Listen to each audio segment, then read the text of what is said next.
রাস্তার ধারে দুই ভাই বোন হাঁটছিল। হঠাৎ আকাশ কালো করে এক ভয়ঙ্কর জিন এসে ফারহানের হাত ধরে উড়ে নিয়ে গেল। বোন জান্নাত চিৎকার করলেও কিছু করার ছিল না। জিনটি ফারহানকে নিয়ে সোজা সাগরের নিচে তাদের গোপন রাজ্য পৌঁছে যায়। সেই রাজ্য ছিল অলৌকিক সৌন্দর্যে ঘেরা, সোনা আর মুক্তার সাজানো এক বিশাল রাজপ্রাসাদ। চারপাশে অজস্র জিনের স্বর্ণের সিংহাসনে বসেছিল। তারা ছেলেটিকে সামনে এনে বসায়।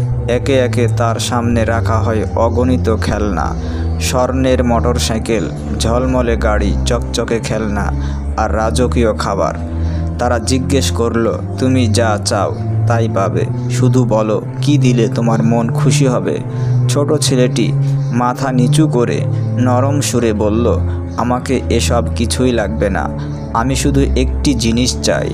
সবাই বিস্মিত তাকিয়ে রইল। কেউ ভাবল হয়তো আরও বড় খেলনা চাইবে, কিন্তু সে বলল, আমাকে একটি কোরআন মাজিদ দিন, আমি সেটি পড়ে শান্তি পাই। পুরো রাজপ্রাসাদ স্তব্ধ হয়ে যায়। জিনেরা পরস্পরের দিকে তাকিয়ে থাকে, কেউ চুপ, কেউ কপালে ভাঁজ ফেলে। তারা তো কোরআনকে চেনে না, তারা তো মুসলমান নয়, তাই তারা কোরআন দিতে চাইল না। তবে সেই মুহূর্তেই কিছু একটা বদলে যেতে থাকে। রাজা গভীর কণ্ঠে ঘোষণা করেন, আমাদের কাছে একটি গুরুত্বপূর্ণ অনুষ্ঠান আসন্ন। এইবার আমাদের 5 জন মানুষের প্রয়োজন হবে। আমাদের এই অনুষ্ঠানটি মানুষের হাড় হাড্ডি ব্যবহার করা হয়।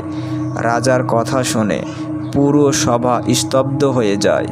সবাই ভয় ও বিস্ময়ের মধ্যে পড়ে যায়।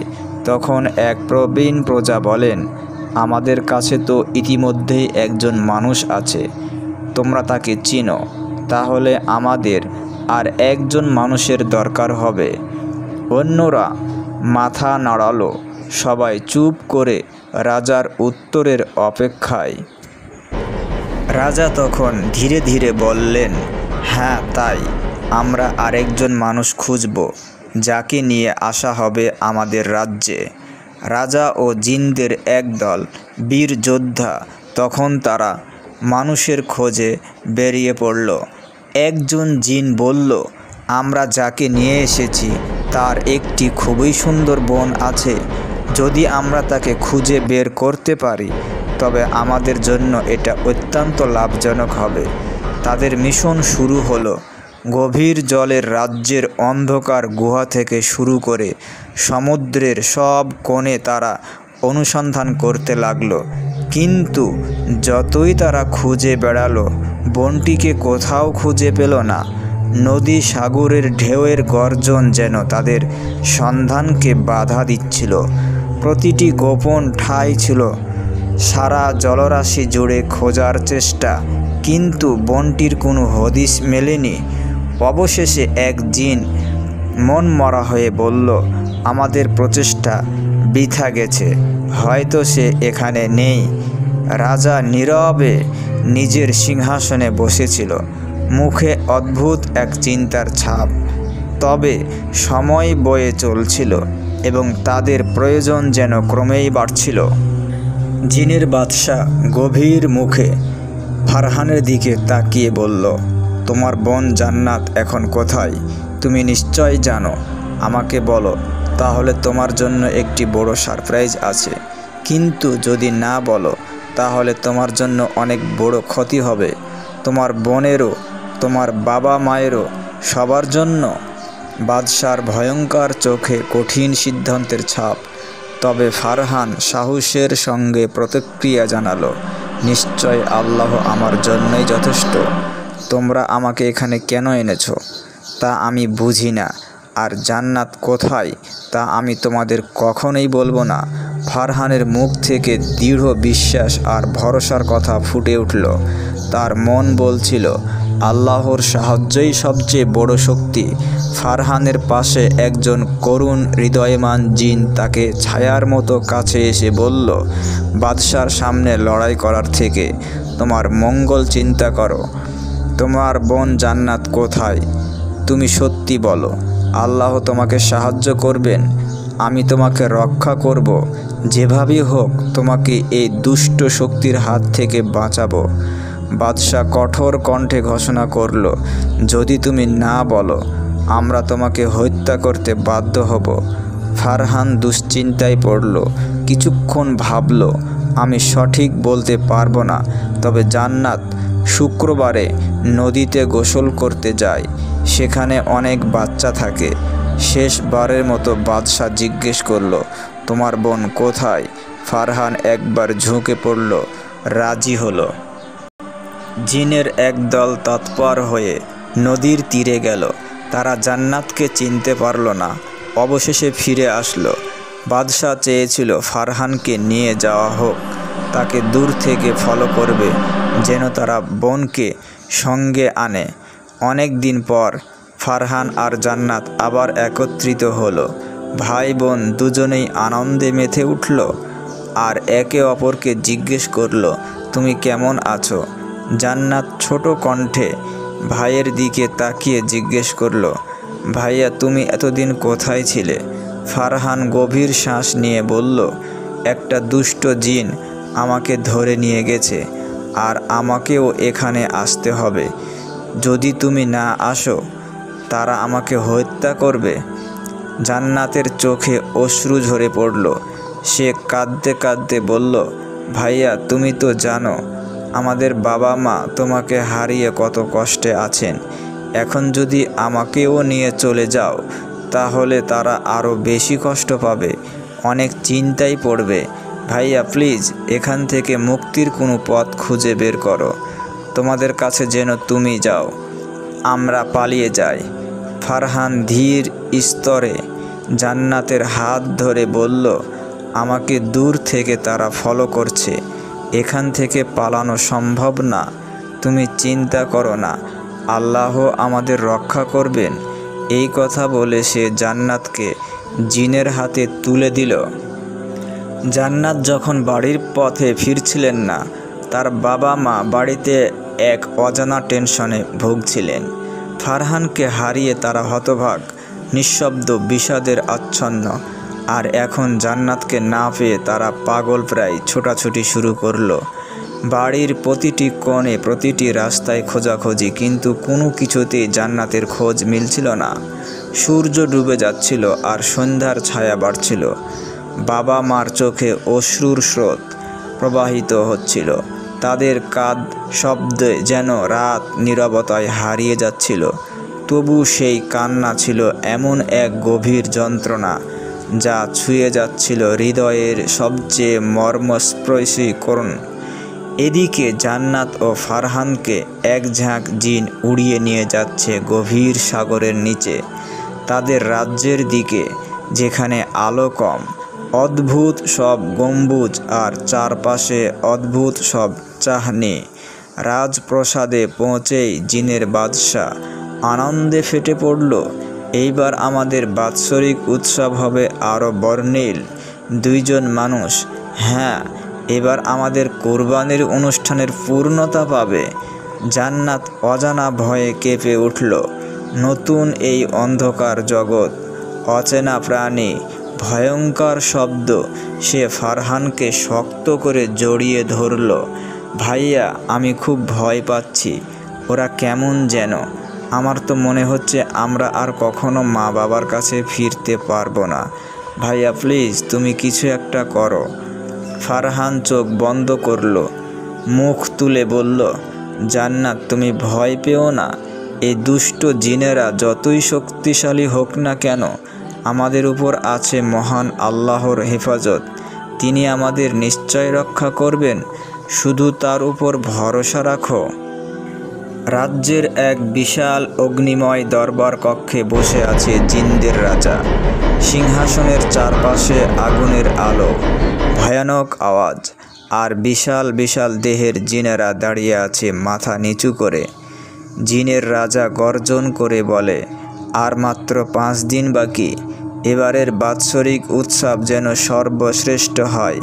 আমি চাই তাদের হাড় দিয়ে আমাদের পবিত্র অলঙ্কার তৈরি হোক। আজই তাদের হত্যা করার প্রস্তুতি নাও। প্রসাদ কেঁপে উঠে, চারদিকে যুদ্ধের ঢাক বাজে। অশুভ বাতাস বইতে শুরু করে। অন্ধকার এক কক্ষে জান্নাত ফারহানকে জড়িয়ে ধরে কান্না করছে। তার চোখের পানিতে পুরো মুখটা ভিজে গেছে। জান্নাত কাঁদতে কাঁদতে বলে, ভাইয়া, তাহলে কি আমরা আর কখনো মা বাবার মুখ দেখতে পাবো না? আমি তো ভয় পাচ্ছি ভাইয়া, এরা খুবই খারাপ, আমাদের কেন এমন করছে? ফারহান শান্ত কণ্ঠে বলে, জান্নাত, ভয় পেও না, আমরা একা না, আমাদের সঙ্গে আছেন যারা আল্লাহর উপর ভরসা করে। আল্লাহ কখনো তাদের হারান না, আমি আছি তোমার পাশে। অন্যদিকে সেই সৎ সহানুভূতিশীল জিন যে তাদের সাহায্য করার প্রতিশ্রুতি দিয়েছিল, সে এক প্রাচীন গুহায় বসে আছে। চারপাশে ধুলো পড়া পাণ্ডুলিপি আর আগুনের আলো। সৎ জিন নিজে নিজে বলে, কি করব, সব পথ বন্ধ করে দিয়েছে রাজা। উপরের পথ পাহারা, নিচের নদী গেট বন্ধ। তাদের বাঁচতে হলে এমন একটা পথ খুঁজতে হবে যা কারো জানা নেই। সে এক পুরনো স্ক্রোল খুলে দেখে এক অজানা পথের কথা, পবিত্র ফিসফিস সুড়ঙ্গ। সে চোখ বড় করে বলে, এটাই হতে পারে শেষ ভরসা। যদি এই পথ এখন থেকে থাকে তাহলে ওদের বাঁচানো সম্ভব। অন্ধকার গুহার এক কোণে সৎ জিন দাঁড়িয়ে চিন্তা করছে কিভাবে ফারহান ও জান্নাতকে মৃত্যুর হাত থেকে রক্ষা করা যায়। রাজপ্রাসাদের পাহারা এত কঠিন, সরাসরি পালানো অসম্ভব। সৎ জিন চিন্তার মুখে বলে, এভাবে থাকলে ওদের রক্ষা করা যাবে না, আমাকে কিছু একটা করতে হবে, হোক সেটা ছলনা বা প্রতারণা, শুধু ওদের প্রাণ বাঁচানোরই আমার লক্ষ্য। হঠাৎ সে একটি পরিকল্পনা করে। সে চুপি চুপি তাদের কারাগারে যায় এবং অন্ধকার নির্জন রুম থেকে ফারহান ও জান্নাতকে সরিয়ে অন্য এক গোপন কক্ষে রেখে আসে। সৎ জিন পুরনো ধ্বংসস্তূপ থেকে যায়, যেখানে একটি মানুষের হাড় খুঁজে পায় এবং এই হাড়গুলো অনেক আগে যুদ্ধের মানুষের কঙ্কাল থেকে সংগ্রহ করা হয়েছিল। পুরনো হাড়গুলো সে রাজপ্রাসাদে ফিরে নিয়ে আসে। সে রাজাকে বলে, হে মহান বাদশাহ, আমি রাজ্যের আদেশ পালন করছি। দেখুন, দুই মানুষের তাজা হাড় এনেছি আমি। দুষ্ট রাজা হাসতে হাসতে বলে, অত্যন্ত সন্তোষজনক, এবার আমাদের উৎসব হবে আরও গৌরবময়। বাহ বাহ। রাজা খুশি হয়ে যায়। কারাগারে ফারহান ও জান্নাত নেই দেখে সে ভাবে ইতিমধ্যে হত্যা হয়ে গেছে। এক নির্জন গুহার গোপন অংশে ফারহান ও জান্নাত বসে আছে। চারপাশে অন্ধকার। গুহার দেওয়ালে ঠান্ডা বাতাস ধাক্কা দিচ্ছে। জান্নাত কাঁদতে কাঁদতে বলে, ভাইয়া, আমরা এখন কোথায়? মা বাবা কি আমাদের কখনো খুঁজে পাবে না? আমি আর পারছি না ভাইয়া, আমি খুব কষ্টে আছি। ফারহান তাকে জড়িয়ে ধরে বলে, আল্লাহ আমাদের জন্য পথ খুলে দিবেন ইনশাআল্লাহ, তুমি শুধু সবর করো। আমাদের সৎ বন্ধু এখনও আছে, সে আমাদের জন্য চেষ্টা করছে। রাজ্যের কেন্দ্রে বিশাল এক প্রাসাদ বাৎসরিক উৎসব শুরু হয়েছে। সেখানে কয়েক লক্ষ জিন একত্রিত হয়েছে। আগুনের চারদিকে তারা ঘুরছে আর আনন্দ করছে আর উৎসব উদযাপন করছে। নাচ গান, ভয়াবহ আলো আর ধোঁয়ায় ভরে গেছে পুরো অঞ্চল। সবচেয়ে ভয়ানক জিনেরা এক অদ্ভুত খাবার খাচ্ছে যা তারা মনে করছে মানুষের হাড় দিয়ে তৈরি। সবার মুখে এক রহস্যময় হাসি। দুষ্ট রাজা চিৎকার বলে, আহ, মানুষের হাড়ের তৈরি এত সুস্বাদু খাবার আর কিছু হতে পারে না। কিন্তু কিছুক্ষণ পর এক অভিজ্ঞ জিন বলে, রাজা, এটার স্বাদ ঠিক যেন মানুষের না, কোথাও একটা ভুল হয়েছে। রাজা চোখ লাল করে বলে, কি বলছো তুমি? কে আমাদের ধোঁকা দিল? রাজ্যের মাঝে কে এমন সন্দেহজনক ব্যক্তি আছে যা আমার আদেশ অমান্য করতে পারে? রাজপ্রাসাদের সিংহাসন কক্ষ। দুষ্ট জিনের রাজা সিংহাসন বর্জন করে বলে ওঠে, কে এই ধোঁকা দিল? কিয়ামতের মতো সর্বনাশ করেছে। এত বড় সাহস কে দেখালো? কে আমাদের সাথে বিশ্বাসঘাতকতা করলো? আশপাশের জিনেরা ভয়ে কাঁপছে, কেউ কিছুই বলছে না। একজন দুষ্ট জিন মুখে তুলে বলে, হে বাদশাহ, আমরা যে হাড় খেয়েছি সেটা একটু অদ্ভুত ছিল, স্বাদ ছিল একেবারে ভিন্ন। আমার মনে হচ্ছে এটা মানুষের হাড় ছিল না। চারপাশে ফিসফাস শুরু হয়ে যায়। আরেক জিন চোখ বড় করে বলে, আমার মনে হয় কেউ সেটি ছেলেটিকে আর মেয়েটিকে রক্ষা করেছে। এটি পুরনো হাড় হতে পারে। ফারহান এবং জান্নাত হয়তো জীবিত রয়েছে। রাজা রেগে উঠে দাঁড়ায়, তার চোখ জ্বলজ্বল করছে আগুনে। সে গর্জন করে বলে, কে এত বড় সাহস দেখালো? কে এই বিশ্বাসঘাতক? কে রক্ষা করলো ওদের? এখনই খুঁজে বের করো। রাজ্যের কোনায় কোনায় ছড়িয়ে পড়া কেউ বেহাই পাবে না। রাজপ্রাসাদে উত্তেজনা তুঙ্গে। জিনের রাজা গর্জন আর তার সৈন্যদের তাড়াহুড়ার মধ্যে পুরো রাজ্য এক অশান্ত ছায়ায় পড়েছে। জিনেরা প্রতিটি গুহা, প্রতিটি গোপন কক্ষে তল্লাশি শুরু করে ফারহান আর জান্নাতের সন্ধানে। তাদের চোখ রাগ আর মুখে প্রতিশোধের হুমকি, কিন্তু তারা জানে না সৎ জিন তাদেরকে ইতিমধ্যেই এক গোপন স্থানে সরিয়ে রেখেছে। পবিত্র ফিসফিস সুড়ঙ্গের কাছে, যে পথের কথা কেবল পুরনো পাণ্ডুলিপিতে লেখা আছে। নির্জন গুহার অন্ধকারে ফারহান আর জান্নাত একে অপরকে জড়িয়ে বসে আছে। গুহার দেওয়ালে ঠান্ডা বাতাসের স্পর্শ আর দূর থেকে ভেসে আসা জিনদের চিৎকার তাদের মনে ভয়ের ছায়া ফেলছে। জান্নাতের চোখ এখনো অশ্রুতে ভেজা, কিন্তু ফারহানের শান্ত কণ্ঠ তাকে সাহস যোগাচ্ছে। জান্নাত কাঁপা কাঁপা গলায় বলে, ভাইয়া, আমরা কি সত্যি বাঁচতে পারবো? এই অন্ধকার থেকে কি কখনো বের হতে পারবো? ফারহান তার ছোট বোনের হাত শক্ত করে ধরে বলে, জান্নাত, আমাদের সাথে আল্লাহ আছেন। তিনি কখনো তার বান্দাদের একা ফেলেন না। আমাদের সৎ বন্ধু জিন আমাদের জন্য লড়ছে।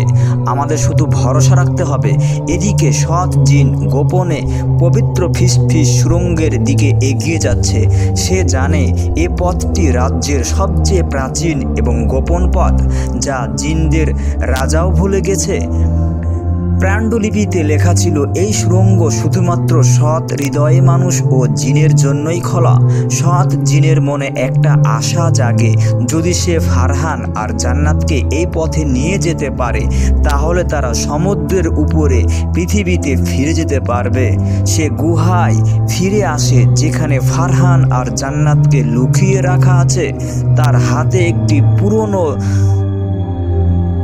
ধুলামাখা লুণ্ঠন, যা সে পাণ্ডুলিপির পাশে পেয়েছিল। লুণ্ঠনটি জ্বলছে এক অদ্ভুত নীল আলোয়, যেন এটি কোনো জাদুকারী শক্তিতে ভরপুর। সৎ জিন ফিসফিস করে বলে, ফারহান, জান্নাত, আমার সাথে এসো। সময় খুব কম।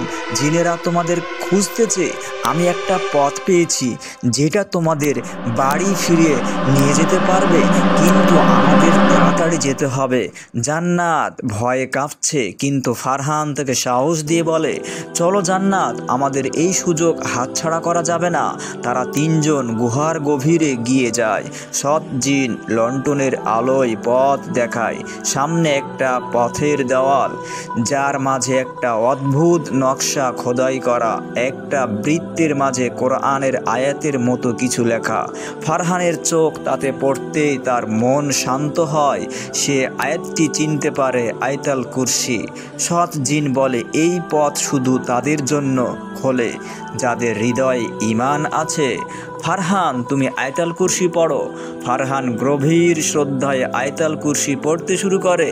তার কণ্ঠে এক অলৌকিক শান্তি, যেন সমুদ্রের গভীরতা অন্ধকারও তার সামনে স্নান হয়ে যায়। জান্নাতও তার পাশে দাঁড়িয়ে নিঃশব্দে আয়াতটি মনে মনে পড়ে। অর্থাৎ পাথরের দেওয়াল কেঁপে উঠে, একটা নরম সোনালি আলো ফুটে ওঠে, আর দেওয়ালের মাঝে একটা সরু সুড়ঙ্গের মুখ খুলে যায়। সৎ জিন উৎফুল্ল হয়ে বলে, এটাই পবিত্র ফিসফিস সুড়ঙ্গ। দ্রুত এসো, আমাদের এখান দিয়ে যেতে হবে। তারা সুড়ঙ্গে প্রবেশ করে। সুড়ঙ্গের ভিতরটা অদ্ভুত, দেওয়ালে নরম আলোর ঝলকানি, যেন হাজারো তারা জ্বলছে। বাতাসে একটি মিষ্টি গন্ধ, আর দূর থেকে ভেসে আসছে ফিসফিসের মতো শব্দ, যেন কেউ কোরআন তেলাওয়াত করতেছে। ফারহান আর জান্নাতের মনে এক অদ্ভুত শান্তি নেমে আসে, কিন্তু পেছনে জিনদের চিৎকার ক্রমশ কাছে আসছে। রাজার সৈন্যরা সন্দেহ করছে যে সৎ জিন তাদের সাথে বিশ্বাসঘাতকতা করেছে। তারা গুহার দিকে ছুটে আসছে। সৎ জিন তাড়া দিয়ে বলে, দ্রুত, আমাদের সময় নেই, এই সুড়ঙ্গ আমাদের সমুদ্রের উপরে নিয়ে যাবে। আমি পেছন থেকে তাদের আটকাবো। ফারহান থামে। সে সৎ জিনের দিকে তাকিয়ে বলে, তুমি আমাদের জন্য এত কিছু করলে, তুমি কি আমাদের সাথে যাবে না? সৎ জিন হাসে, তার চোখে এক অদ্ভুত দীপ্ত। আমার জায়গা এখানে, আমি জানি আমার এই কাজের জন্য শাস্তি পেতে হতে পারে, কিন্তু আমি তোমাদের বিশ্বাসের শক্তি দেখেছি। তোমরা আমাকে শিখিয়েছ যে সত্য আর ঈমানের পথে থাকা কতটা গুরুত্বপূর্ণ। এখন যাও, আর কখনো পিছনে ফিরে তাকাইও না। জান্নাত কাঁদতে কাঁদতে বলে, তুমি আমাদের বন্ধু, আমরা তোমাকে কখনো ভুলব না। সৎ জিন তাদের দিকে শেষবারের মতো হাসে, তারপর সুড়ঙ্গের মুখের কাছে দাঁড়িয়ে পড়ে। সে তার জাদুকারী শক্তি দেওয়ালটা আবার বন্ধ করে দেয়, যাতে জিনের সৈন্যরা ভেতরে ঢুকতে না পারে। ফারহান আর জান্নাত সুড়ঙ্গের ভিতর দিয়ে দৌড়াতে থাকে। তাদের পিছনে জিনদের চিৎকার ক্রমশ ম্লান হয়ে যায়। সুড়ঙ্গের শেষ মাথায় একটা উজ্জ্বল আলো দেখা যায়। তারা দৌড়ে সেই আলোর দিকে যায়। হঠাৎ তাদের পা মাটি ছুঁয়ে যায়, আর চারপাশে পরিচিত গন্ধ, গ্রামের মাটির গন্ধ, নদীর হাওয়া আর সূর্যের উষ্ণ আলো। গ্রামের পথে পুনর্মিলন। সূর্য তখন পশ্চিম আকাশে ঢেলে পড়েছে। গ্রামের পথটা সোনালি আলোয় ভরে গেছে। দূর থেকে জান্নাত দেখতে পায় তাদের বাবা মা রাস্তার ধারে দাঁড়িয়ে, চোখে অশ্রু আর মুখে উদ্বেগ। জান্নাত চিৎকার করে ডাকে, মা বাবা। তার কণ্ঠ শুনে বাবা মা তাকায়, তাদের চোখে অবিশ্বাস আর আনন্দের মিশ্রণ। জান্নাত দৌড়ে যায়, তার ছোট্ট পা মাটিতে ধুলো উড়িয়ে ছুটে চলে। ফারহানও তার পেছনে দৌড়ায়। জান্নাত তার বাবা মাকে বুকে ঝাঁপিয়ে পড়ে, আর মা তাদের দুজনকে জড়িয়ে ধরে কাঁদতে থাকে। আল্লাহর রহমত, তোমরা ফিরে এসেছো। মা কাঁদতে কাঁদতে বলে, আমরা ভেবেছিলাম তোমাদের হারিয়ে ফেলেছি। ফারহান তার বাবার দিকে তাকিয়ে বলে, আল্লাহ আমাদের রক্ষা করেছেন। আমাদের একজন সৎ বন্ধু ছিল, যে আমাদের জন্য নিজের জীবন বিপন্ন করেছে। গ্রামের পথে সেই সন্ধ্যার এক আবেগময় পুনর্মিলন এর দৃশ্য। সূর্যের সোনালি আলো জান্নাত আর ফারহানের মুখে পড়েছে, যেন তাদের বিশ্বাস আর ভরসার প্রতিফলন। গ্রামের মানুষজন তাদের চারপাশে জড়ো হয়ে কেউ কেউ কাঁদছে, কেউ হাসছে। শেষে ফারহান আর জান্নাত তাদের অভিজ্ঞতার কথা তার বাবা মাকে বলে। তারা বলে কিভাবে তাদের ঈমান আর আল্লাহর উপর ভরসা তাদের বাঁচিয়ে। গ্রামের মসজিদে সেই রাতে এক বিশেষ দোয়ার আয়োজন হয়। সেখানে সবাই মিলে আল্লাহর কাছে শুকরিয়া আদায় করে। কিন্তু সাগরের নিচে জিনদের রাজ্য, সৎ জিনের ভাগ্য কি হলো তা কেউ জানে না। কেউ কি বলে সে পালিয়ে গেছে, কেউ বলে সে রাজার শাস্তির মুখোমুখি হয়েছে। কিন্তু ফারহান আর জান্নাত হৃদয়ে সৎ জিনের স্মৃতি চিরদিন জ্বলজ্বল করে রইল। ভিডিওটি যদি আপনাদের ভালো লাগে তাহলে অবশ্যই একটি লাইক এবং সাবস্ক্রাইব করে আমাদেরকে সামনে এগোনোর পথ সুগম করে দিবেন। আল্লাহ হাফেজ। গ্রামের সবচেয়ে নম্র ভদ্র ছোট্ট বাচ্চা বাইজিদ গভীর রাত্রে তার নিজ রুমে বসে কোরআন তেলাওয়াত করতেছিলেন এবং তার মা পাশের রুমে শুয়ে ঘুমাচ্ছিলেন। গভীর রাত্রে তার মায়ের ঘুম ভেঙে গেল এবং বাইজিদকে তার মায়ের রুমে ডাক দিলেন। বাইজিদ সঙ্গে সঙ্গে তার মায়ের কাছে দৌড়ে চলে আসলেন এবং তার মাকে জিজ্ঞেস করলেন, কি হয়েছে আম্মা? তখন তার মা তাকে বলল, আমার অনেক তৃষ্ণা পেয়েছে, তুমি কি আমাকে পানি খাওয়াতে পারবে বাবা? বাইজিদ বলল, একটু অপেক্ষা করো আম্মা, আমি পানি নিয়ে আসতেছি। বাইজিদ সঙ্গে সঙ্গে পানি নিতে গেলেন, কিন্তু কলসে কোনো প্রকার পানি নেই। ছোট্ট বাচ্চা বাইজিদ চিন্তায় পড়ে গেলেন, এমতো অবস্থায় কি করবেন? এই গভীর রাত্রে সে কোথায় পানি পাবেন? রাত অনেক, চারদিক থেকে ভয়ঙ্কর পোকার আওয়াজ এবং শিয়ালের ডাক তার কানে আসে। বুকের ভিতর ভয় কাজ করে, কিন্তু তার মায়ের কথা তো সে অমান্য করতে পারে না। ভয়কে জয় করে পানির খোঁজে বের হয়ে গেলেন গভীর রাত্রে। অবশেষে দীর্ঘ পথ অতিক্রম করে পানির খোঁজ পেলেন বাইজিদ, এবং নিজেও অনেক তৃষ্ণার্ত হয়ে পড়েছে। তাই পানি কুয়া থেকে সংগ্রহ করে নিজেও কিছুটা পানি পান করে নিলেন এবং মায়ের জন্য পানি নিয়ে আবার সেই বাড়ির পথে রওনা দিলেন। দীর্ঘ পথ অতিক্রম করে বাইজিদ ক্লান্ত হয়ে গেছে, দীর্ঘ নিঃশ্বাস নিচ্ছেন আর বাড়ির পথে এগোচ্ছেন। এদিকে বাইজিদের আম্মা চিন্তা করলেন, নিশ্চিত বাইজিদ পানির খোঁজে বাইরে গেছেন। মায়ের মনে অনেক ভয় কাজ করতেছে, আল্লাহ না করুক আমার প্রিয় সন্তানের যেন কিছু না হয়, এবং মনে মনে আল্লাহর কাছে প্রার্থনা করলেন প্রিয় সন্তান বাইজিদের যেন কোনো ক্ষতি না হয়। সন্তানের জন্য প্রার্থনা করতে করতেই কিছুক্ষণের মধ্যে তার মা ঘুমিয়ে পড়লেন। এদিকে অবশেষে ছোট্ট বাচ্চা বাইজিদ দীর্ঘ পথ পাড়ি দিয়ে পানি নিয়ে বাড়ি এসে পৌঁছালেন। ততক্ষণে তার মা আর জেগে নেই, ঘুমিয়ে পড়েছেন। বাইজিদ চিন্তা করলেন এমতো অবস্থায় তার মাকে ডাক দিবেন, কিন্তু ছোট্ট বাচ্চা বাইজিদ চিন্তা করলেন আম্মু তো সারাদিন অনেক পরিশ্রম করে, এখন যদি ডাক দেই আম্মুর ঘুম ভেঙে যাবে, আম্মু অনেক কষ্ট পাবে। এই কথা চিন্তা করে পানির গ্লাস হাতে নিয়ে মায়ের পাশে দাঁড়িয়ে রইলেন ছোট্ট বাচ্চা বাইজিদ। কিছুক্ষণ পর মায়ের ঘুম ভাঙল, দেখল ছোট্ট বাচ্চা বাইজিদ তার পাশে হাতে গ্লাস নিয়ে দাঁড়িয়ে রয়েছেন। তার মা তাকে জিজ্ঞেস করলো, তুমি গ্লাস নিয়ে দাঁড়িয়ে রয়েছো কেন? উত্তরে বাইজিদ বলল, তুমি যখন পানি খেতে চাইলে ঘরে কোনো প্রকার পানি ছিল না, তখন আমি পানির খোঁজে বাইরে বের হয়েছিলাম, ফিরে এসে দেখি তুমি ঘুমিয়ে পড়েছো। এমতো অবস্থায় তোমাকে ডাক দিলে তোমার ঘুমের ব্যাঘাত ঘটবে। যখন তোমার ঘুম ভাঙবে তখন তোমাকে যদি পানি দিতে না পারি তাহলে তোমার সাথে বেয়াদবি হবে মা। এই কথা ভেবে আমি দাঁড়িয়ে আছি, যখন তোমার ঘুম ভাঙবে তখন তোমাকে পানি দেব। এই কথা শোনার পর মায়ের শরীর শিহরিত হয়ে উঠল এবং অবাক দৃষ্টিতে বাইজিদের দিকে তাকিয়ে রইলেন মা। তার মা ছোট্ট বাইজিদের কথা শুনে তাকে বুকে জড়িয়ে ধরে আনন্দ কেঁদে ফেললেন এবং তার মা তার প্রিয় সন্তান বাইজিদের ব্যবহারে সন্তুষ্ট হয়ে আল্লাহর কাছে বাইজিদের জন্য দোয়া করলেন। তার প্রিয় সন্তান যেন দুনিয়া ও আখিরাতে সম্মান বোধ করেন। মায়ের দোয়া তো সবচেয়ে বড় দোয়া। বন্দুকের গুলি মিস হবে, কিন্তু মায়ের দোয়া কখনো মিস হবে না। বাইজিদ বড় হলেন এবং গ্রামের সবচাইতে সম্মানিত এবং মর্যাদাপূর্ণ ব্যক্তি হলেন।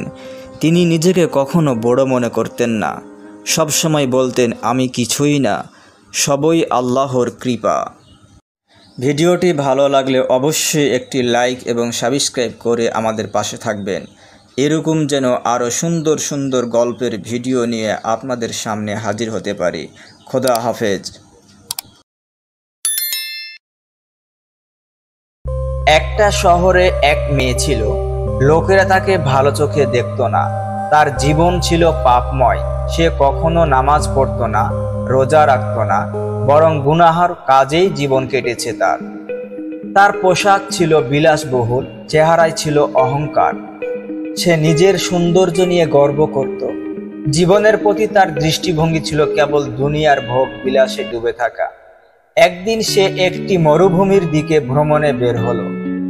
রৌদ্র প্রখর মরুভূমিতে হাঁটতে হাঁটতে মেয়েটির শরীর একদম দুর্বল হয়ে পড়েছে। চোখে অন্ধকার দেখা দিচ্ছে, জিভ শুকিয়ে কাঠ, বুকের ভিতর যেন আগুন জ্বলছে তৃষ্ণায়। সে চারিদিকে তাকিয়ে পানি খুঁজতেছে, কিন্তু যতদূর চোখ যায় শুধু ধুলো বালি আর সূর্যের উত্তাপ। সে ফিসফিস করে বলে উঠল, হে আল্লাহ, যদি একটু পানি পেতাম। হঠাৎ চোখে পড়ল দূরে কোথাও একটা খেজুর গাছ, তার পাশেই মাটির নিচে খানিকটা গর্তের মতো কিছু। সে ভালো করে তাকালো। হ্যাঁ, এটা তো মনে হচ্ছে একটা পুরনো কুয়া। মেয়েটির চোখে একটু আশার আলো ফুটে উঠল। সে কষ্ট করে দাঁড়িয়ে আবার হাঁটা শুরু করলো সেই দিকেই। প্রতিটা পা যেন পাথরের মতো ভারী, কিন্তু কুয়ার আশায় সে হাল ছাড়ল না।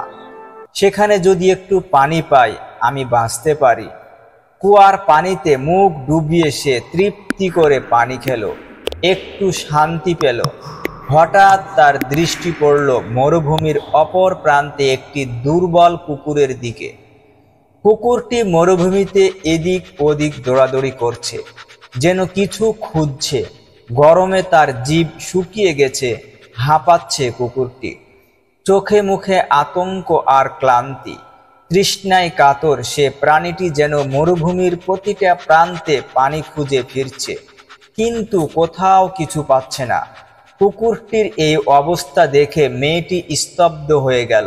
কিছুক্ষণের জন্য দাঁড়িয়ে থেকে সে ভাবতে লাগলো, আমি যেমন একটু আগে তৃষ্ণায় কষ্ট পাচ্ছিলাম, তেমনি এই প্রাণীটাও কষ্ট পাচ্ছে। এক পর্যায়ে কুকুরটির চোখ পড়ল মেয়েটিকে। সে তখন কুয়া থেকে উঠে এসেছে, মুখে কিছুটা প্রশান্তি। কুকুরটি থমকে দাঁড়ালো, তারপর হঠাৎ করে দৌড়ে এলো মেয়েটির দিকে। মেয়েটি প্রথমে বুঝতে পারল না কি ঘটছে। কুকুরটি হঠাৎ দৌড়ে আসছে দেখে সে একটু ভয় পেয়ে গেল। মনে মনে ভাবল, যদি আক্রমণ করতে আসে। সে একটু পিছু হটল, কিন্তু কুকুরটি তার সামনে এসে থমকে গেল। মেয়েটির চোখে চোখ রেখে মায়াবী ভাবে তাকিয়ে রইল। হাঁপাচ্ছে, জিভ বেরিয়ে আছে, চোখে যেন একটা আকুতি, কথা না বলেও যেন কিছু বলছে। আমিও তৃষ্ণায় কষ্ট পাচ্ছি, তুমি যেমন একটু আগে কষ্ট পাচ্ছিলে। মেয়েটি স্তব্ধ হয়ে গেল, তার হৃদয় যেন কিছু নরম হয়ে এলো। একটা অদ্ভুত অনুভূতি কাজ করতে লাগলো ভেতরে ভেতরে। সে একটু নিচু হয়ে কুকুরটির দিকে তাকালো, তারপর ধীরে ধীরে বুঝতে পারলো এই প্রাণীটি তৃষ্ণার্ত। তার চোখে মুখে লেখা রয়েছে কষ্টের ইতিহাস। মেয়েটির মনে পড়ল, আমি একটু আগে যেমন কষ্টে ছিলাম, তেমন কষ্টে আজ এই প্রাণীটি। সে চারদিকে তাকালো, কোনো দড়ি বালতি নেই। কুকুরটি তো নিজে পানি তুলতে পারবে না। এক মুহূর্ত দ্বিধা না করে মেয়েটি তার শরীরের বিলাসবহুল ওড়নাটি খুলে নিল। তারপর সে ওড়না কুয়াতে ঢুকিয়ে দিল, যতটুক সম্ভব পানিতে ভিজিয়ে তুলল। ধীরে ধীরে সে কুকুরটির সামনে এসে সেই ওড়না কুকুরটির মুখের উপর ধরল। কুকুরটি তৃষ্ণায় গ্রাসে পানি পান করতে লাগলো। এক ফোঁটা পানি পর্যন্ত যেন নষ্ট না হয় এমনভাবে চেটে চেটে খেল। কুকুরটির চোখে শান্তি ফুটে উঠল। সে একটু সরে গিয়ে শান্তভাবে মাটিতে শুয়ে পড়ল। আর মেয়েটি দূর থেকে তাকিয়ে মৃদু হাসল। তার মুখে যেন এক অদ্ভুত প্রশান্তির ছোঁয়া। তার মনে হলো যেন অনেক শান্তি সে পেয়েছে এই সামান্য কাজটি করে। কয়েকদিন পর সেই মেয়েটি হঠাৎ মৃত্যুবরণ করল। লোকেরা সব বলা বলি শুরু করলো, এই মেয়েটা তো পাপী ছিল, সে নিশ্চয় আখিরাতে তার খুব খারাপ হবে। কিন্তু আখিরাতে এক অদ্ভুত ঘটনা ঘটল। আল্লাহ তাআলা ফেরেশতাদের বললেন, এই মেয়েটি সত্যি অনেক গুনাহ করেছে, কিন্তু একদিন সে আমার এক সৃষ্টিকে দয়া করে পানি খাওয়ানোর কাজ করেছিল। সে যখন কাউকে কিছু দেয়নি, তখনও সে একটি নিরীহ প্রাণীর প্রতি দয়া করেছিল। আমি তার এই এক কাজের কারণে তাকে ক্ষমা করে দিলাম। তার সব গুনাহ আমি মাফ করে দিলাম, তাকে জান্নাতে প্রবেশ করাও। এইভাবেই একটি কুকুরকে পানি খাওয়ানোর মাধ্যমে একজন পাপী মেয়ে, নষ্টা মেয়ে জান্নাতে যাওয়ার ব্যবস্থা হয়েছিল। এই ভিডিওটি যদি আপনাদের ভালো লাগে তাহলে অবশ্যই একটি লাইক এবং সাবস্ক্রাইব করে আমাদের উৎসাহিত করবেন। আল্লাহ হাফেজ। আসসালামু আলাইকুম ওয়া রাহমাতুল্লাহ। আশা করি আপনারা সবাই ভালো আছেন। খুব ছোটকাল থেকেই আমরা এই গল্প শুনে এসেছি। নবীজি সাল্লাল্লাহু আলাইহি ওয়াসাল্লাম এক বুড়ির গল্প। এই বুড়ি প্রতিদিন নবীজির মসজিদে যাওয়া আসার পথে কাঁটা বিছিয়ে রাখত, আর এসব কাঁটা পায়ে বেঁধে নবীজি ভীষণ কষ্ট পেতেন। গল্পটি এত বেশি প্রচলিত যে জীবনে একবার ওই গল্পটি কেউ শোনেননি তা খুঁজে পাওয়া মুশকিল।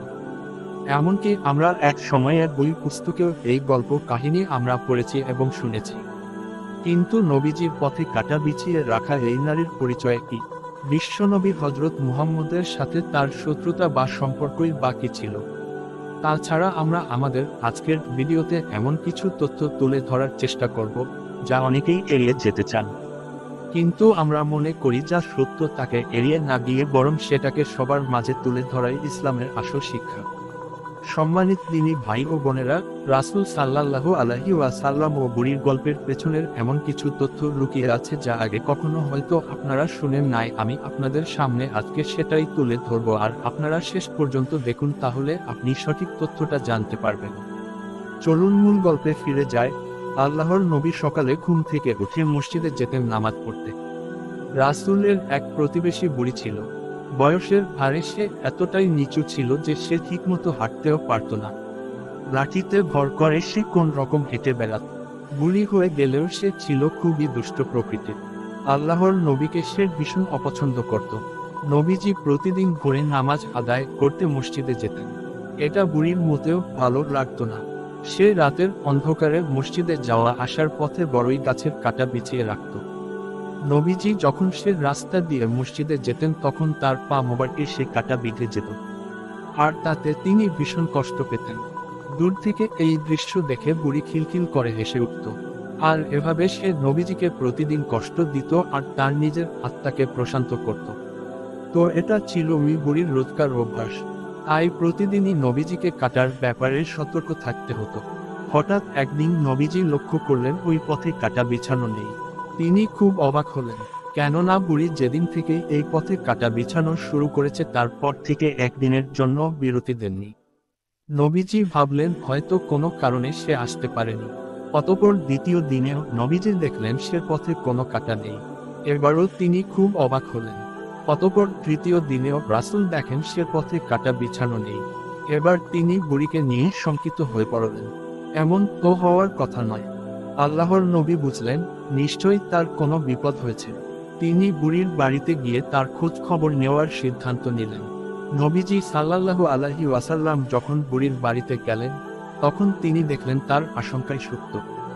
বুড়ি ভীষণ অসুস্থ হয়ে বিছানায় পড়ে আছে, আর তার সেবা যত্ন করার মতো কেউ নেই। ফলে বুড়ির কষ্টের সীমা ছিল না।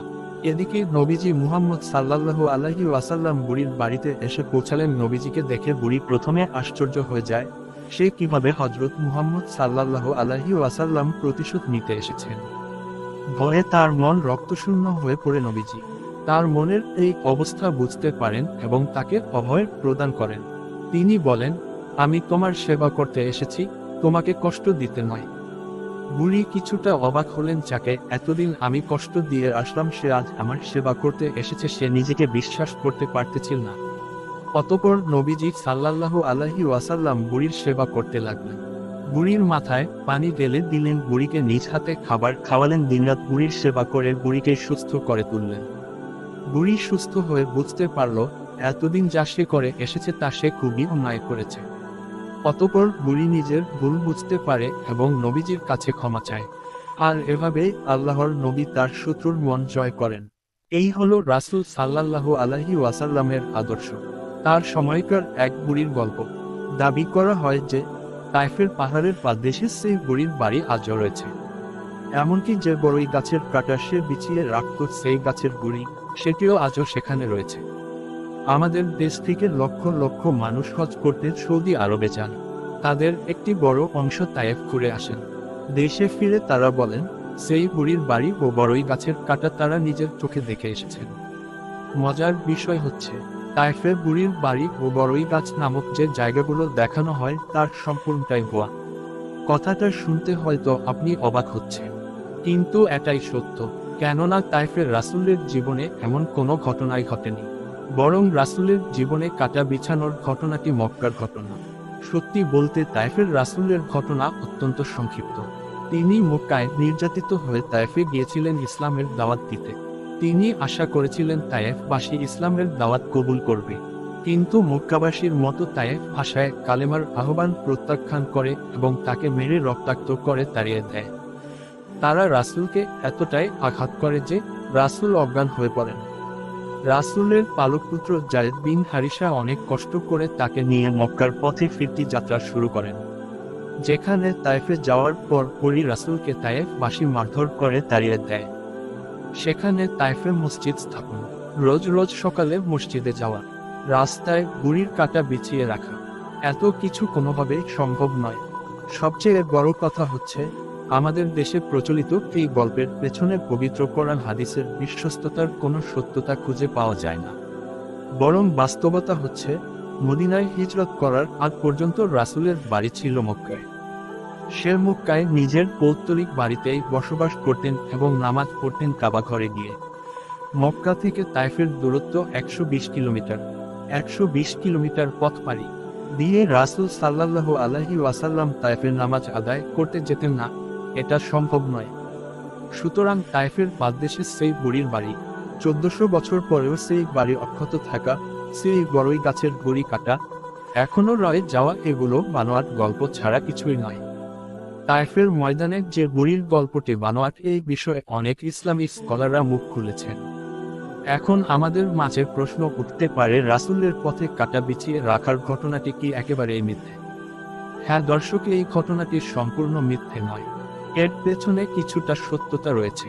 আর বাকি ঘটনাটি সত্য ঘটনার ওপর রং লাগিয়ে ফুলিয়ে ফাঁপিয়ে দাঁড় করানো হয়েছে।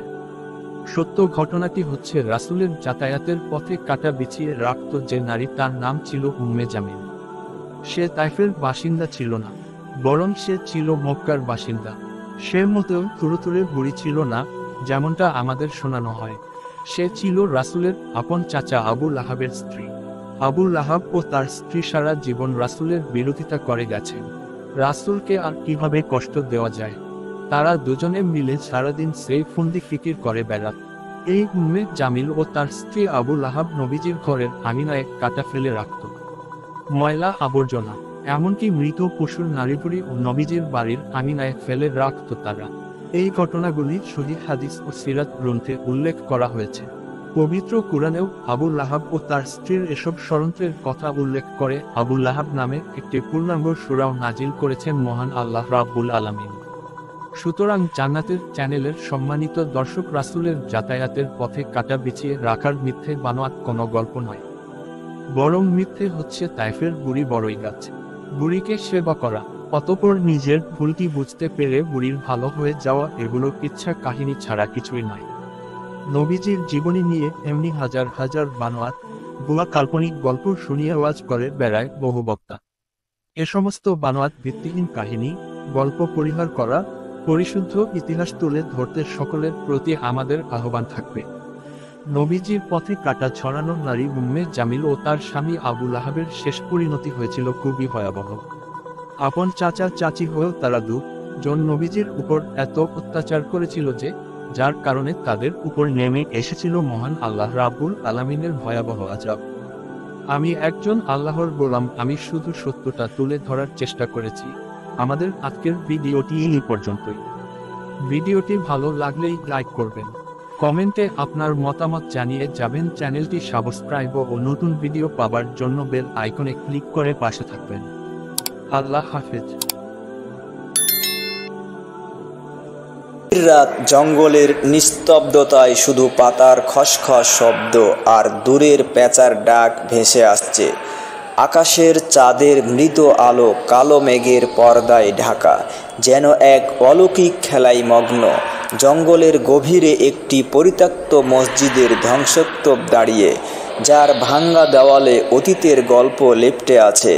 দেওয়ালের ফাটলে জঙ্গলের লতাপাতা গজিয়েছে, আর মাটিতে ছড়িয়ে আছে ভাঙ্গা ইটের টুকরো। হঠাৎ এক ভয়ঙ্কর হাসির শব্দ জঙ্গলের নীরবতা ছিন্ন করে। দুষ্ট জিনের একটি দল, তাদের হাতে ধারালো তলোয়ার, বর্শা আর অদ্ভুত কালো ধাতুর অস্ত্র, যার নকশা দেখলে গায়ে কাটা দেয়। তাদের নেতা দাসিম, এক ভয়ঙ্কর জিন, যার চোখে লাল আগুন আর শরীরে কালো ধোঁয়ার মতো আভা। মাটিতে শুয়ে আছে আলিম, একজন মুমিন জিন, তার হাত পা শক্ত দড়ি দিয়ে বাঁধা, শরীরে রক্তের দাগ, তবু তার মুখে ভয় নেই, তার চোখে গভীর শান্তি, যেন সে আল্লাহর উপর পূর্ণ ভরসা রেখেছেন। আলিম মানুষের কল্যাণে নিবেদিত, গ্রামের মানুষদের দুষ্ট জিনদের কুমন্ত্রণা থেকে বাঁচিয়েছে।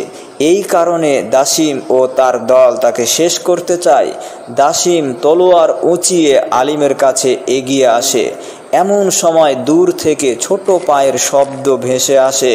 ফারহান মাত্র 10 বছরের একটি ছেলে, পরনে সাদা পাঞ্জাবি পরা, হাতে একটি ছোট্ট লণ্ঠন নিয়ে জঙ্গলের পথে হাঁটছে। তার পাঞ্জাবি তার বাবার, যিনি বলেছিলেন এটি পরলে তুমি আল্লাহর সুরক্ষায় থাকবে। ফারহান তার গ্রাম থেকে শহরে যাওয়ার পথে এই জঙ্গলের মধ্য দিয়ে যাচ্ছে, যেখানে সে লেখাপড়ার জন্য পড়তে যাচ্ছে। তার মনে শান্তি, কারণ সে বিসমিল্লাহ পড়ে পথ চলছে। দাসিম এর চোখ ফারহানের দিকে পড়ে। তার তলোয়ার হাত থেকে পড়ে যায়। কি! সে চিৎকার করে।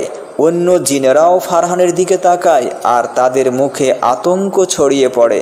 তারা অস্ত্র ফেলে চিৎকার করতে করতে জঙ্গলের গভীরে পালিয়ে যায়।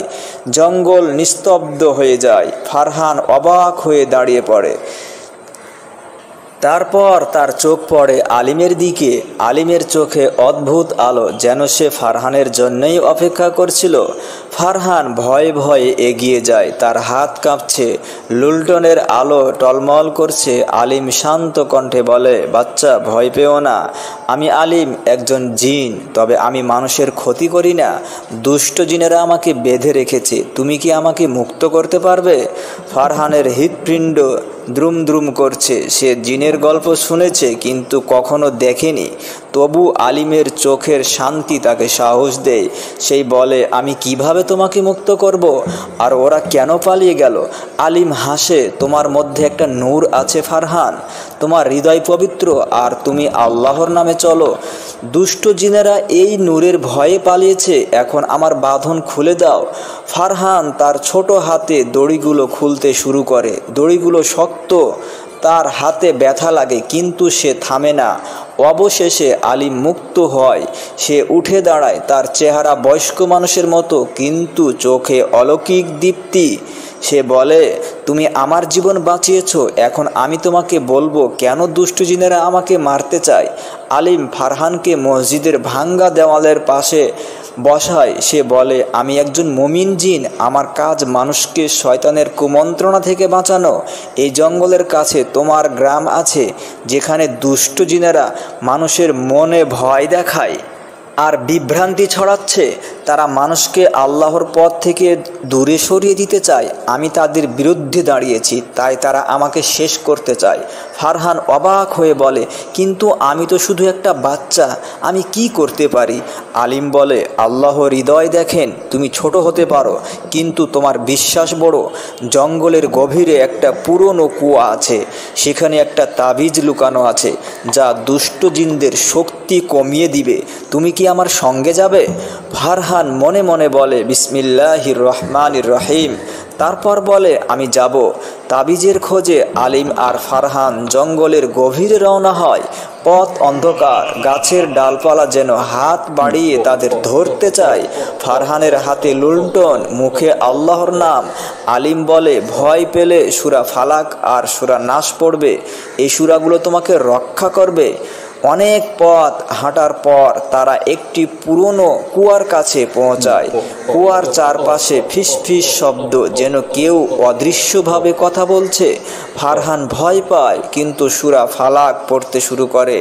হঠাৎ কুয়ার ভিতর থেকে একটা আলো উঠে আর একটা পুরনো বাক্স ভেসে ওঠে। আলিম বলে, এই বাক্সে তাবিজ আছে, তুমি এটা খুলে তাবিজ বের করো। ফারহান কাপা হাতে বাক্স খুলে ভেতরে একটা সোনালী তাবিজ, যার উপর কোরআনের আয়াত খোদাই করা। সে তাবিজ হাতে নিতেই চারপাশ থেকে দুষ্ট জিনদের চিৎকার শোনা যায়। তারা ফিরে এসেছে। দুষ্ট জিনদের মোকাবিলা। দুষ্ট জিনেরা এবার আরও ভয়ঙ্কর রূপে ফিরে আসে। তাদের চোখে আগুন, হাতে অস্ত্র, তলোয়ার, বর্ষা আর অদ্ভুত কালো ধাতুর অস্ত্র। দাসিম তাদের নেতৃত্ব দিচ্ছে, তার কণ্ঠে ক্রোধ। তারা ফারহান আর আলিমকে ঘিরে ফেলে। ফারহানের হৃৎপিণ্ড দ্রুম দ্রুম করছে, কিন্তু তার চোখে ভয় নাই। সে তাবিজটা আলিমের হাতে দিয়ে বলে, আমি ভয় পাই না, আল্লাহ আমার সঙ্গে আছেন। সে জোরে জোরে সূরা ইখলাস পড়তে শুরু করে। তার কণ্ঠে জঙ্গলে প্রতিধ্বনিত হয়। আলিম তাবিজটা হাতে নিয়ে একটি দোয়া পড়ে। তাবিজ থেকে একটি উজ্জ্বল আলো বেরিয়ে জঙ্গলের চারপাশে ছড়িয়ে পড়ে। দুষ্ট জিনেরা চিৎকার করে পালাতে শুরু করে। তাদের শক্তি কমে যায়, তাদের অস্ত্র মাটিতে পড়ে যায়। দাসিম পিছিয়ে যায়, তার শরীর ধোঁয়ায় পরিণত হতে থাকে। তারা আর ফিরে আসতে পারে না। জঙ্গল আবার শান্ত হয়। ফারহানের হাতে লুণ্ঠন কাঁপছে, কিন্তু তার মুখে বিজয়ের হাসি। আলিম বলে, তুমি আজ শুধু আমাকে নয়, গ্রামের মানুষকেও বাঁচিয়েছ। ফারহান জঙ্গল থেকে ফিরে আসে, তার মনে এক অদ্ভুত শান্তি। আলিম তাকে বলে, তুমি বাড়ি ফিরে যাও, আমি সবসময় তোমার পাশে থাকব। কিন্তু ফারহান গ্রামে ফিরে না, বরং লেখাপড়ার জন্য শহরে চলে যায়। তার বাবা আব্দুর রহমান তাকে শহরে একটি মাদ্রাসায় ভর্তি করেন। সেখানে সে কোরআন ও আধুনিক শিক্ষা একসঙ্গে শিখতে পারবে। ফারহানের মন ভারী, কারণ সে তার গ্রামের বন্ধু বান্ধব আর পরিবারকে ছেড়ে যাচ্ছে। তবু সে জানে লেখাপড়া তার ভবিষ্যৎ গড়বে। কিন্তু ফারহানের অনুপস্থিতিতে গ্রামে অন্ধকার নেমে আসে। দুষ্ট জিনেরা ফিরে আসে, এবার তাদের রাজা মালেকের নেতৃত্বে। তারা জঙ্গলের এক গোপন গুহায় মিলিত হয়। দাসিম যে ফারহানের কাছে পরাজিত হয়েছিল, ফারহানের সামনে যে দাঁড়াতে পারেনি, সে দাসিম মালেকের সামনে কাঁপতে কাঁপতে দাঁড়াইয়া বলে, হে রাজা, একটি ছেলে ফারহান তার হৃদয়ে নূর নিয়ে আমাদের পরাজিত করেছে। তার সঙ্গে আলিম নামে এক মমিন জিন ছিল। তারা একটি তাবিজ ব্যবহার করেছে যা আমাদের শক্তি নষ্ট করেছে। মালেকের চোখে ক্রোধ জ্বলে ওঠে। একটি মানব শিশু আমার দলকে পরাজিত করেছে, তাকে উচিত শিক্ষা দিতে হবে আর আলিমকে চিরতরে শেষ করতে হবে। জিনেরা গ্রামে অত্যাচার শুরু করে। রাতের বেলা তারা মানুষের স্বপ্নে ভয়ঙ্কর ছায়া হয়ে দেখা দেয়। গ্রামের বাড়িঘর ভাঙচুর করে, ফসলের জমিতে কালো দাগ ফেলে। গ্রামের গরুগুলো একে একে হারিয়ে যায়। গ্রামের মানুষ আতঙ্কে কাঁপতে থাকে। তারা বুঝতে পারে ফারহানের অনুপস্থিতিতে জিনেরা আরও শক্তিশালী হয়ে উঠেছে। গ্রামের মানুষ একত্রিত হয়। তারা ফারহানের বাবা আব্দুর রহমানের কাছে যায়। গ্রামের মসজিদের ইমাম হাজি ইনুস বলেন, আব্দুর রহমান, তুমি ফারহানকে শহরে পাঠিয়েছ, কিন্তু তার অনুপস্থিতিতে আমাদের গ্রাম ধ্বংস হচ্ছে। জিনেরা আমাদের বাড়িঘর ভাঙছে, ফসল নষ্ট করছে, গরু হারিয়ে যাচ্ছে। ফারহানের হৃদয়ে আল্লাহর নূর আছে। সে যদি ফিরে না আসে, জিনেরা আমাদের গ্রাম দখল করবে। তাদেরকে আমাদের যে করি হোক আটকাতে হবে। আপনি ফারহানকে গ্রামে ফিরিয়ে নিয়ে আসার ব্যবস্থা করুন। আব্দুর রহমান মন ভারী হয়ে যায়। তিনি ফারহানকে শহরে পাঠিয়েছিলেন তার ভবিষ্যতের জন্য, কিন্তু গ্রামের এই অবস্থা দেখে তিনি দ্বিধায় পড়েন। তিনি বলেন, আমি ফারহানকে ডেকে আনব, কিন্তু সে একটি বাচ্চা। সে কিভাবে এত বড় বিপদের মোকাবিলা করবে? ইমাম বলেন, আল্লাহ তার বান্দার হৃদয় দেখেন। ফারহানের বিশ্বাস আমাদের রক্ষা করবে। আব্দুর রহমান শহরে যান এবং ফারহানকে গ্রামে ফিরিয়ে আনেন। ফারহান মাদ্রাসায় কয়েক মাস কাটিয়েছে, কোরআনের অনেক আয়াত মুখস্থ করেছেন। তার হৃদয়ে আরও শক্তি, আরও বিশ্বাস। গ্রামে ফিরে এসে দেখে তার পরিচিত গ্রাম আর আগের মতো নেই। বাড়িগুলো ভাঙ্গা, জমিতে ফসল নষ্ট, মানুষের মুখে ভয়। তার বন্ধু রহিম তাকে বলে, ফারহান, তুমি চলে যাওয়ার পর জিনেরা আমাদের শান্তি কেড়ে নিয়েছে, তুমি আমাদের বাঁচাও। ফারহানের মন ভারী হয়ে যায়। সে বলে, আমি শুধু একটা বাচ্চা, কিন্তু আল্লাহ আমার সঙ্গে আছেন। আমি আলিমের সঙ্গে দেখা করব। রাতে ফারহান জঙ্গলের কাছে যায়, যেখানে সে আলিমের সঙ্গে প্রথম দেখা করেছিল। সে জোরে জোরে আলিমের নাম ধরে ডাকে। একটা হালকা বাতাস বয়ে যায় আর আলিম তার সামনে প্রকাশ পায়। আলিম বলে, ফারহান, তুমি ফিরে এসেছো। দুষ্ট জিনেরা এখন মালেকের নেতৃত্বে গ্রামে অত্যাচার করছে। তারা ছলনার পথ বেছে নিয়েছে। ফারহান বলে, আমি কি করব? গ্রামের মানুষ আমার উপর ভরসা করছে। আলিম বলে, জঙ্গলের আরেকটি অংশে একটি পুরনো গাছ আছে, যার গোড়ায় একটি কোরআনের পাণ্ডুলিপি লুকানো আছে। সে পাণ্ডুলিপি মালিকের শক্তিকে ধ্বংস করতে পারে, কিন্তু পথটা বিপজ্জনক। তুমি কি আমার সঙ্গে যাবে? ফারহান সূরা ফাতিহা পড়েন, তারপর বলে, আমি যাব। পাণ্ডুলিপির খোঁজে আলিম আর ফারহান জঙ্গলের গভীরে রওনা হয়।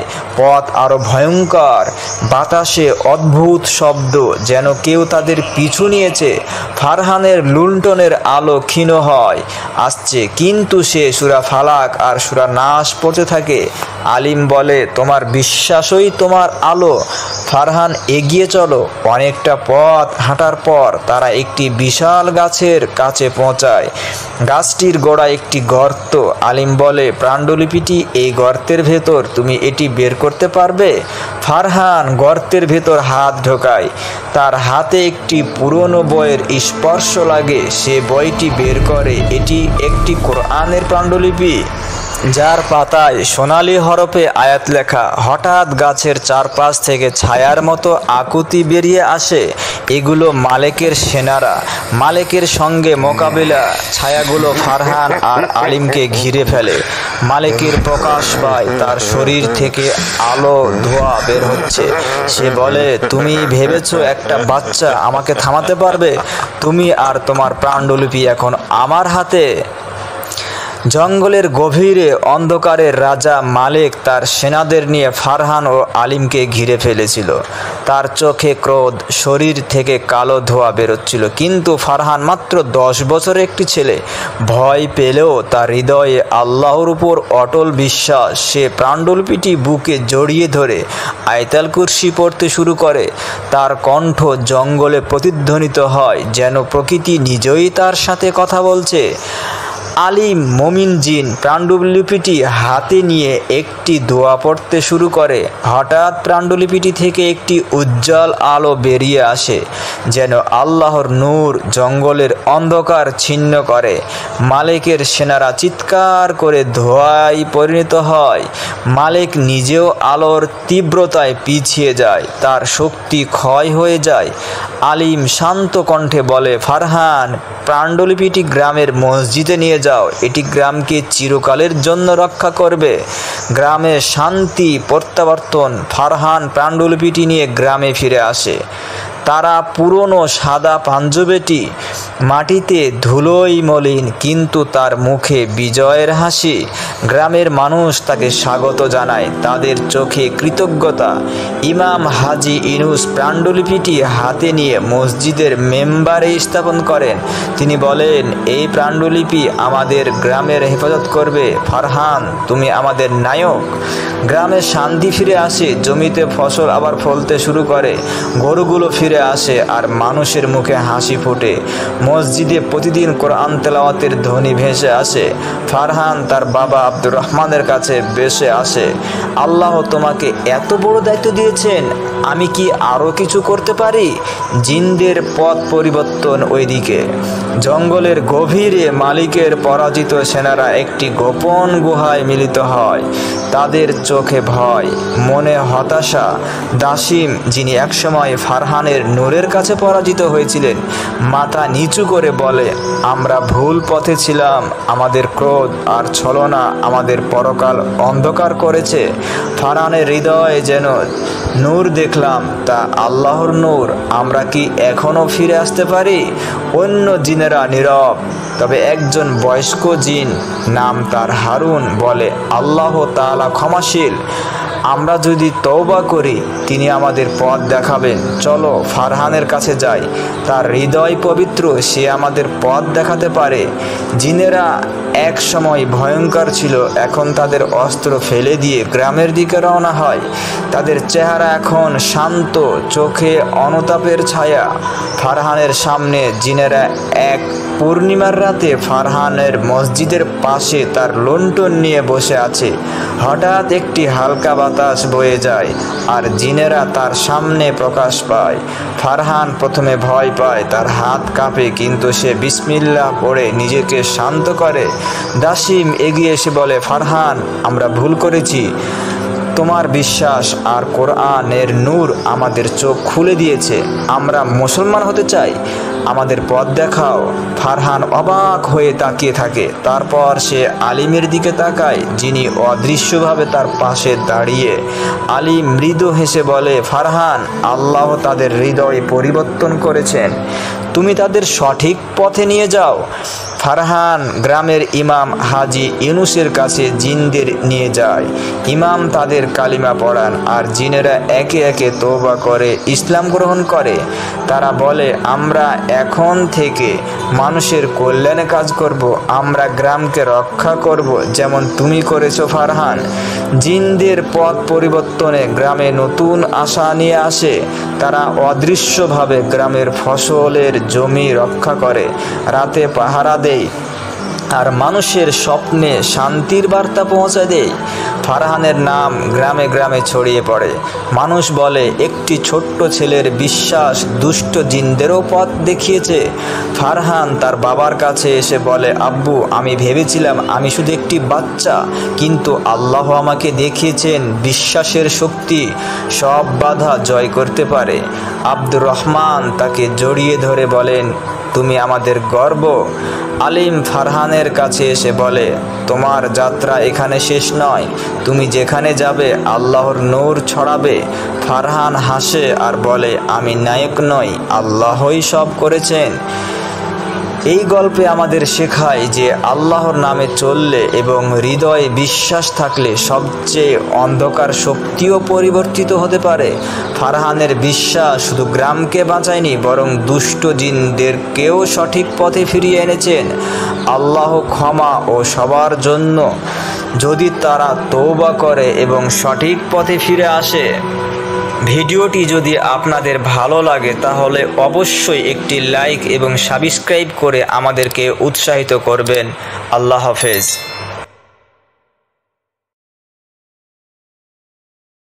রহিম শহর থেকে ঈদের বাজার সেরে গ্রামে ফিরল।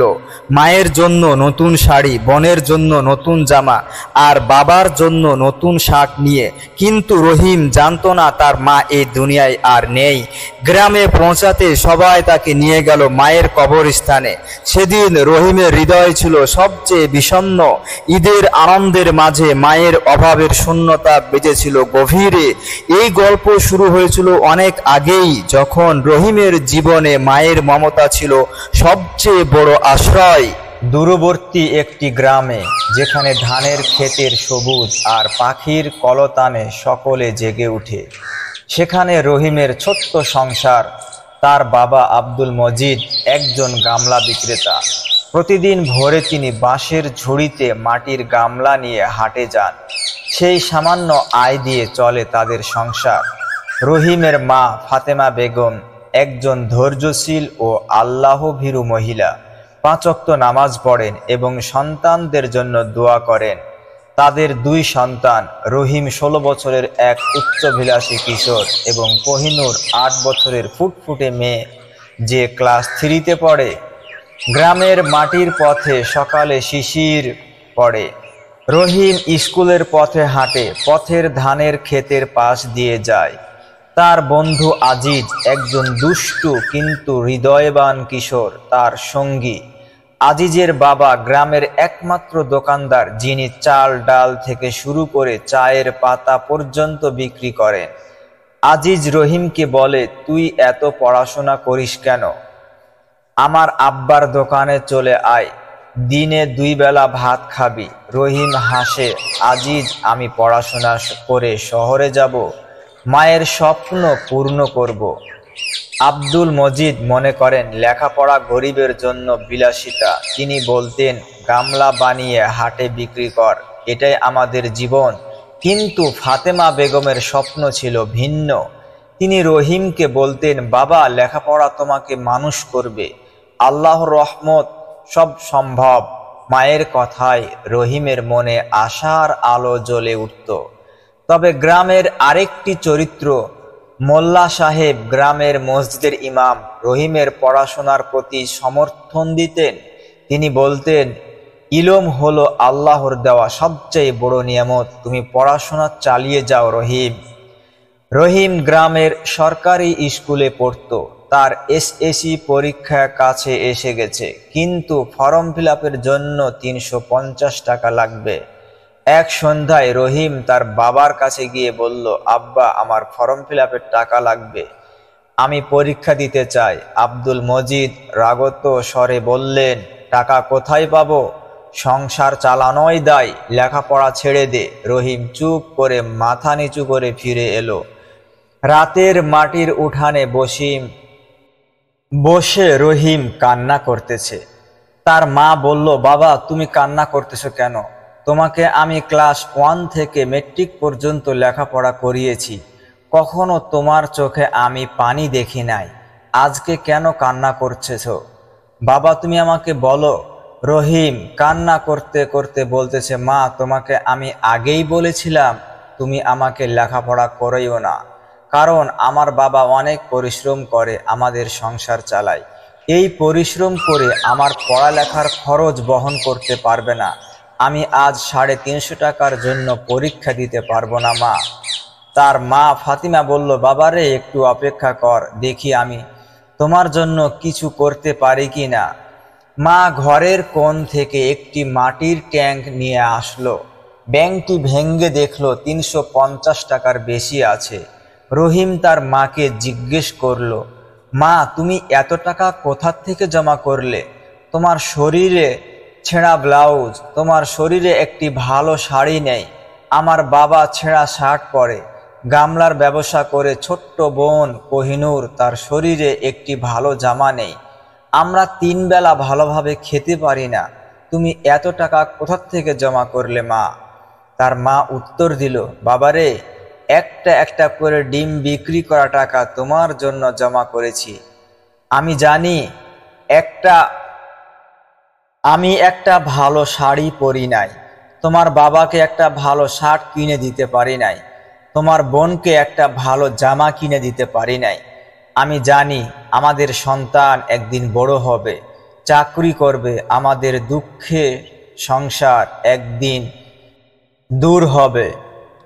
যাও বাবা, তুমি ভালোভাবে পরীক্ষা দাও, দোয়া করি আল্লাহ তাআলা তোমাকে যেন তোমার লক্ষ্যে পৌঁছার তৌফিক দান করেন। রহিম ফর্ম ফিল আপ করলো এবং দিনরাত পড়াশোনা করে এসএসসি পরীক্ষায় প্রথম বিভাগে পাশ করলো। গ্রামের সবাই তার প্রশংসা করলো। মোল্লা সাহেব তাকে মিষ্টি খাওয়ালেন এবং বললেন, তুমি আমাদের গ্রামের গর্ব, এগিয়ে যাও। কিন্তু আব্দুল মজিদ এখনো অটল। তিনি বললেন, এখন আর পড়াশোনা নয়, শহরে গিয়ে চাকরি খোঁজো। ফাতেমা বেগম চুপ ছিলেন, কিন্তু তার চোখে ছিল অশ্রু। রহিম মায়ের কাছে বিদায় নিয়ে ঢাকায় পাড়ি দিল। বিদায়ের মুহূর্তে ফাতেমাকে জড়িয়ে ধরে বললেন, মা, তুমি আমার জন্য দোয়া করিও, আমি যেন আমাদের এই দুঃখের সংসার আমি হাল ধরতে পারি। তার মা বলল, আল্লাহর উপর ভরসা রেখো বাবা, তিনি তোমাকে পথ দেখাবেন। ঢাকায় পৌঁছে রহিম একটি ছোট মেসে থাকতে শুরু করলো। সেখানে তার সাথে পরিচয় হলো রশিদের, একজন দয়ালু তরুণ যিনি একটি কারখানায় কাজ করেন। রশিদ রহিমকে বলল, তোর পড়াশোনার কথা শুনেছি, তুই চেষ্টা কর, একটা ভালো চাকরি পাবি, আমি তোকে সাহায্য করব। রহিম দিনরাত পরিশ্রম করলো। সে একটি ছোট্ট দোকানে কাজ শুরু করলো, পাশাপাশি সরকারি চাকরির পরীক্ষার জন্য প্রস্তুতি নিতে লাগলো। একদিন রশিদ তাকে একটি সরকারি চাকরির পরীক্ষার ফর্ম এনে দিল। রহিম পরীক্ষায় বসলো এবং তার কঠোর পরিশ্রমের ফল পেল। সে একটি সরকারি চাকরি পেল, যা ছিল তার জীবনের বড় অর্জন। রহিম প্রতি মাসে মায়ের জন্য ওষুধ আর কোহিনূরের জন্য বই পাঠাতো। তার মনে একটাই স্বপ্ন, মাকে সুখে রাখা। কিন্তু একদিন মায়ের চিঠি এলো, বাবা, আমি খুব অসুস্থ, আমার রক্তের সমস্যা বেড়েছে, তুমি তাড়াতাড়ি বাড়ি ফিরে আসো। চিঠি পড়ে রহিমের বুক ধড়ফড় করলো। সে জানতো তার রক্তের গ্রুপ মায়ের সাথে মিলে গেছে। আমি গেলে হয়তো মাকে বাঁচাতে পারতাম। এই চিন্তায় তার মন ভারী হয়ে গেল। কিন্তু চাকরির ব্যস্ততায় তাকে ঈদের ছুটি পর্যন্ত অপেক্ষা করতে হলো। ঈদ এলো, রহিম বাজারে গেল এবং রহিম তার সঞ্চয় থেকে বাবার জন্য একটি পাঞ্জাবি, মায়ের জন্য একটি সবুজ শাড়ি আর কোহিনূরের জন্য একটি লাল ফরক কিনল। বাসে উঠে সে আল্লাহর কাছে দোয়া করল, ইয়া আল্লাহ, আমার মাকে সুস্থ রাখো। কিন্তু বাস যতই গ্রামের দিকে এগিয়ে যাচ্ছিল ততই তার মন খারাপ হচ্ছিল। সে ভাবছিল, আজ তো আমার খুশির দিন, আমি মাকে শাড়ি পরাবো, বাবাকে নতুন পাঞ্জাবি দিব, কোহিনূরকে নতুন ফ্রক দিব, তাহলে কেন আমার মন এত ভারী? গ্রামে প্রবেশ করতেই রহিম দেখল কতগুলো মানুষ একটি খাট কাঁধে করে কবরস্থানের দিকে যাচ্ছে। তার মন বলল, আজ তো আমার খুশির দিন, ঈদের দিন, তাহলে আমার মন এত খারাপ কেন? কাছে গিয়ে সে দেখল কোহিনূর তার ছোট্ট বোন কাঁদতে কাঁদতে খাটের পাশে দৌড়াচ্ছে। রহিমের বুক কেঁপে উঠল। সে দৌড়ে গিয়ে কোহিনূরকে জড়িয়ে ধরল। কোহিনূর কান্নায় ভেঙে পড়ে বলল, ভাইয়া, তুমি গতকাল কেন আসলা না? মা বলছিল আমার টাকার দরকার নেই, চাকরির দরকার নেই, আমি শুধু আমার প্রিয় সন্তান রহিমের মুখটা একবার শুধু দেখতে চাই। রহিমের পায়ের নিচে মাটি সরে গেল। সে দেখল খাটে তার মায়ের নিথর দেহ পড়ে আছে। সে কবরস্থানে ছুটে গেল। গ্রামের মানুষ মায়ের দেহ কবরে নামাচ্ছিল। সে চিৎকার করে বলল, মা, আমি এসেছি, আমার রক্ত তোমার কাজে লাগতো, মা, আমাকে একবার দেখো। সে মায়ের জন্য কেনা শাড়িটি হাতে ধরে কাঁদতে লাগলো। মা, তুমি দেখো, আমি তোমার জন্য শাড়ি এনেছি, বাবার জন্য নতুন পাঞ্জাবি এনেছি, কোহিনূরের জন্য নতুন ফ্রক এনেছি। আমার হালাল টাকার উপার্জন আমি কাকে খাওয়াবো মা, তুমি বলে যাও। কিন্তু তার মা আর পৃথিবীতে ছিলেন না। মোল্লা সাহেব রহিমকে সান্ত্বনা দিয়ে বললেন, বাবা, আল্লাহ যাকে ভালোবাসেন তাকে কাছে ডাকেন। তোমার মা তোমার জন্য সব ত্যাগ করেছেন, তুমি তার স্বপ্ন পূরণ করো বাবা। রহিম বুঝলো জীবন থেমে থাকে না। মায়ের মৃত্যুর শোক তাকে ভেঙে দিল। কোহিনূরের দিকে তাকিয়ে সে শক্তি সঞ্চয় করল। সে কোহিনূরকে নিয়ে শহরে ফিরল। তার সরকারি চাকরির আয়ে সে কোহিনূরকে ভালো স্কুলে ভর্তি করল। প্রতি রাত্রে সে নামাজ পড়ে মায়ের জন্য দোয়া করত।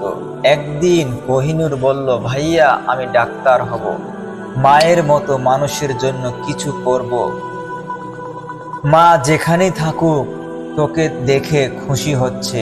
রশিদও রহিমের পাশে থাকলো। সে বলল, তুই একা না রহিম, আমরা তোর পরিবার। রহিমের চোখে অশ্রু, কিন্তু মনে এক নতুন প্রত্যয় জাগলো। গ্রামে ফিরে আব্দুল মজিদও ধীরে ধীরে বদলে গেলেন। তিনি রহিমের সাফল্যে গর্বিত হলেন এবং কোহিনূরের পড়াশোনার সাহায্য করতে শুরু করলেন। একদিন রহিমকে বললেন, তোর মা ঠিকই বলেছিল, লেখাপড়া তোকে মানুষ করেছে, আমি ভুল ছিলাম। রহিম বাবার হাত ধরে বলল, আব্বা, তুমি আর আমি মিলে মায়ের স্বপ্ন পূরণ করব। কিছুদিন বছর কেটে গেল। রহিম গ্রামে একটি ছোট্ট স্কুল তৈরি করলো, যেখানে গরিব শিশুরা বিনামূল্যে পড়াশোনা করতে পারে। সে স্কুলের নাম রাখলো Fatema Begum Memorial school. Kohinoor medical কলেজে ভর্তি হলো এবং তার স্বপ্নের দিকে এগিয়ে গেল।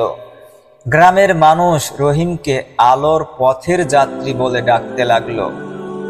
প্রতি ঈদে রহিম মায়ের কবরে যায়। সে মায়ের জন্য কেনা সেই সবুজ শাড়িটি হাতে ধরে বলে, মা, তুমি যেখানেই থাকো আমি তোমার স্বপ্ন পূরণ করেছি। মা, আমরা একসময় খেতে পারতাম না, ভালো জামা কাপড় পরতে পারতাম না, আজকে আমি ফ্ল্যাট কিনেছি, আজকে আমি তোমার নামে স্কুল তৈরি করেছি, তোমার ছোট্ট মেয়ে কোহিনূর আজকে ডাক্তার হয়েছে, আজকে আমাদের অনেক টাকা পয়সা আছে, অনেক ধন দৌলত হয়েছে, কিন্তু মা, তুমি আজকে আমাদের পাশে নেই।